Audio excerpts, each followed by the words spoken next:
and this has had a marginal Sorry, impact. before you go for so far, you said our balance of payment has been in a positive.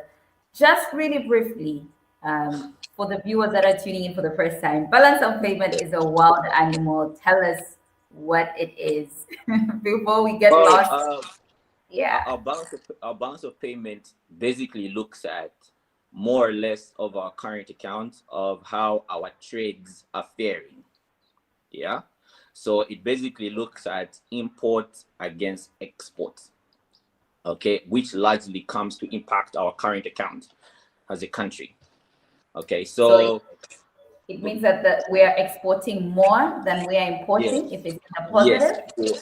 so Okay. has like a consequence of a devaluate a devalued currency.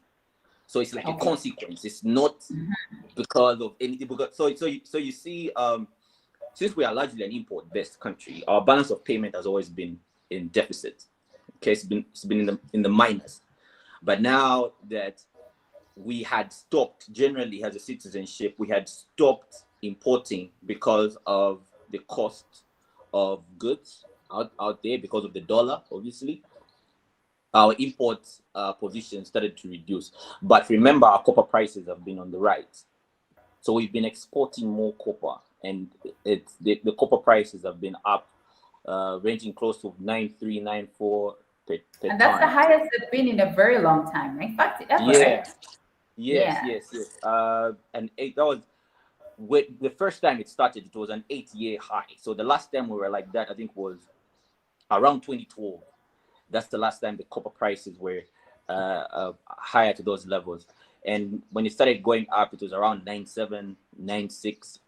And there was a time, I think, it almost clocked to 10,000, which was good.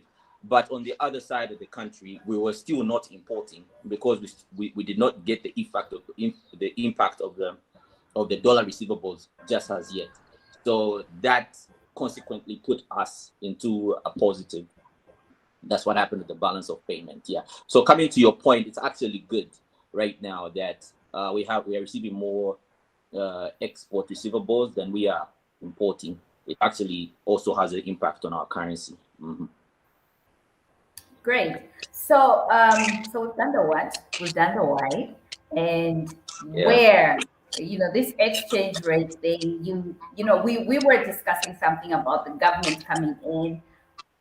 Okay, maybe that will be a bit messy if we get into that, but just briefly, where does this control happen? Who decides what the exchange rate should be? Okay, that's a good question. So the exchange rate we're not like other markets, yeah. We're not like other markets that determine and just say, look, today you're gonna trade at 10, whether you like it or not.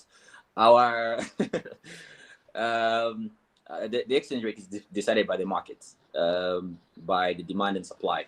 Obviously, there's been tax dollarization, where taxes are now paid in dollars directly to Bank of Zambia. Um, if you hear a lot of traders, a lot of bankers out there, they'll tell you, hey, maybe this has killed the interbank, because Yeah. what used to happen those days when taxes would be in Kwacha, sorry, when say for example the mines receive dollars, they'll go to the banks to trade the dollars to get Kwacha and then pay tax to ZRA. So the demand of the dollar at that time would create some more of a free market. Okay, so it's, dude, I've got this much dollar and you are looking for this much dollar. So you determine the price by the demand that you're seeing as a trader when you sit in your dealing room. Okay, so this is the dollar and I'm going to sell it at this much. So the market determines that. But now that the dollar has gone straight to Bank of Zambia, yes, quite all right. The dollar, what we're saying is the circulation of the dollar is now less. There's less dollar in circulation. Okay, so banks are able to determine, because of the demand, they're able to determine the prices of who has much dollar at the moment, will determine the price because it's scarce. What is scarce is expensive. So the traders themselves will determine what price they want to give. And by doing so, by that demand, it pushes the currency upwards. But when Bank of Zambia notices that, okay, these guys are going all the way, which is a market, that's what the market does, nobody's coming into pinching, then Bank of Zambia will use some of that the dollar that they receive from the mines to just pump it in circulation to cushion, the impact that most of the traders and other markets are trading at, just to reduce the price level. So unlike other certain countries and economies, we the dollar, the exchange rate, is determined by the market, and there's no institutional intervention to tell you to put a certain price on the dollar. It's just market demand and supply, basically, and we are fortunate that it's like that. Yeah, Yes. actually, I think it makes it more interesting because we all get so interested in the development agenda of our countries because of that.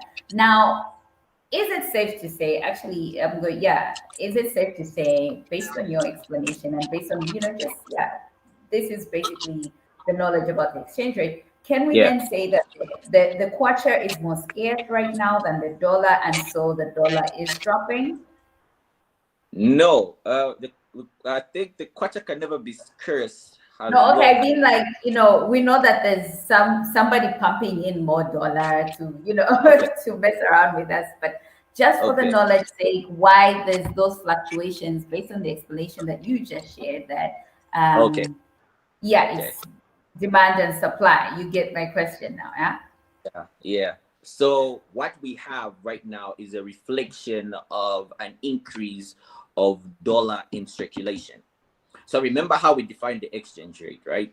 So we were talking about how one currency fares to another currency, and how the exchange rate is determined by, like, what is going on right now is how many kwachas are there in the economy to buy $1, just like that. How many kwachas are there in the economy to buy $1?